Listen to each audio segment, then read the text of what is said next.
আসসালামু আলাইকুম। স্বাগতম আপনাদের সবাইকে শাদাব ভয়েসে। আজ আমরা জানব এমন একটি ইতিহাস যা শুধু বাংলাদেশের নয়, সমগ্র দক্ষিণ এশিয়ার ইতিহাসের একটি গুরুত্বপূর্ণ অধ্যায়। প্রশ্ন হল, বাংলাদেশে ইসলাম প্রথম কিভাবে আসে? কারা নিয়ে এসেছিলেন ইসলামের আলো? এটি কি শুধুই যুদ্ধের ইতিহাস, নাকি এর পেছনে রয়েছে ব্যবসা, মানবতা, জ্ঞানচর্চা এবং সুফি সাধকদের অসাধারণ অবদান? চলুন ইতিহাসের পাতায় ফিরে যাই। প্রথম অধ্যায়, আরব বণিকদের আগমন।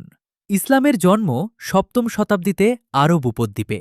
অল্প সময়ের মধ্যেই আরব মুসলিম বণিকরা ভারত মহাসাগর পাড়ি দিয়ে দক্ষিণ ও দক্ষিণ পূর্ব এশিয়ার বিভিন্ন বন্দরে ব্যবসা শুরু করেন। বাংলার উপকূল, বিশেষ করে চট্টগ্রাম অঞ্চল সেই সময় গুরুত্বপূর্ণ বাণিজ্য কেন্দ্র ছিল। আরব মুসলিম বণিকরা এখানে আসতেন মশলা, কাপড়, মুক্তা এবং অন্যান্য পণ্যের ব্যবসার জন্য।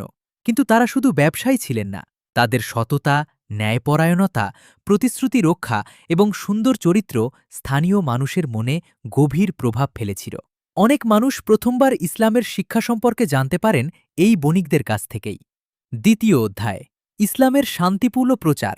আরব বণিকদের মাধ্যমে ইসলামের পরিচয় পাওয়ার পর ধীরে ধীরে বাংলায় মুসলিম বসতি গড়ে ওঠে।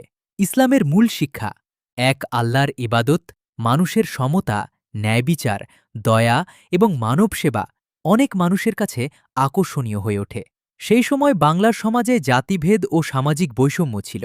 ইসলামের সমতার বাণী অনেক মানুষের হৃদয় স্পর্শ করে। তৃতীয় অধ্যায়, বখতিয়ার খলজির আগমন। ১২০৪ খ্রিস্টাব্দের দিকে ইখতিয়ার উদ্দিন মুহাম্মদ বখতিয়ার খলজি নদিয়ার খলজি নদিয়া জয় করেন। এর মাধ্যমে বাংলায় মুসলিম শাসনের নতুন অধ্যায় শুরু হয়। তবে ইতিহাসবিদদের অনেকেই মনে করেন রাজনৈতিক বিজয় ইসলামের বিস্তারে একটি গুরুত্বপূর্ণ ঘটনা হলেও সাধারণ মানুষের মধ্যে ইসলাম গ্রহণের প্রধান কারণ ছিল সাধকদের আদর্শ ও মানবিক আচরণ। চতুর্থ অধ্যায়, সুফি সাধকদের অবদান।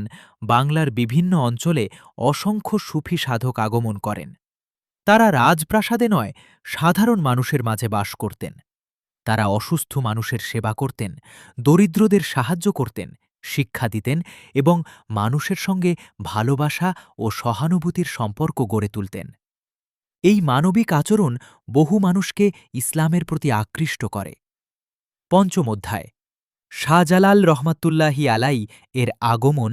বাংলায় ইসলাম প্রচারের ইতিহাসে অন্যতম উজ্জ্বল নাম হজরত শাহজালাল। ধারণা করা হয় তিনি ১৩০৩ সালের দিকে সিলেটে আসেন।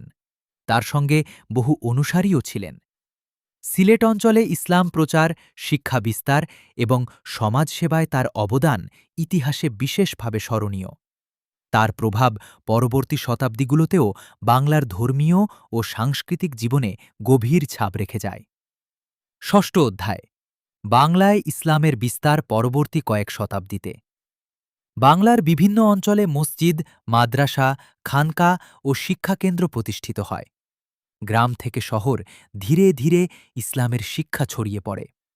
মুসলিম শাসক, আলেম, সুফি সাধক এবং সাধারণ মানুষের সম্মিলিত প্রচেষ্টায় ইসলাম বাংলার সমাজের গুরুত্বপূর্ণ অংশ হয়ে ওঠে। উপসংহার, বাংলাদেশে ইসলাম একদিনে আসেনি। এটি ছিল শতাব্দীব্যাপী একটি ঐতিহাসিক প্রক্রিয়া। প্রথমে আরব মুসলিম বণিকদের মাধ্যমে ইসলামের পরিচয়, পরে সুফি সাধকদের শান্তিপূর্ণ দাওয়াত এবং এরপর মুসলিম শাসন, সব মিলিয়েই বাংলায় ইসলামের ভিত্তি গড়ে ওঠে। এই ইতিহাস আমাদের শেখায় যে সুন্দর চরিত্র, সততা, মানব সেবা এবং ন্যায়বিচার মানুষের হৃদয় জয় করার সবচেয়ে শক্তিশালী উপায়। আপনাদের যদি ভিডিওটি ভালো লাগে তাহলে অবশ্যই লাইক করবেন, বন্ধুদের সঙ্গে শেয়ার করবেন এবং শাদাব ভয়েস চ্যানেলটি সাবস্ক্রাইব করে পাশে থাকা বেল আইকনটি চাপতে ভুলবেন না। আসসালামু আলাইকুম ওয়া রাহমাতুল্লাহি ওয়া বারাকাতুহু।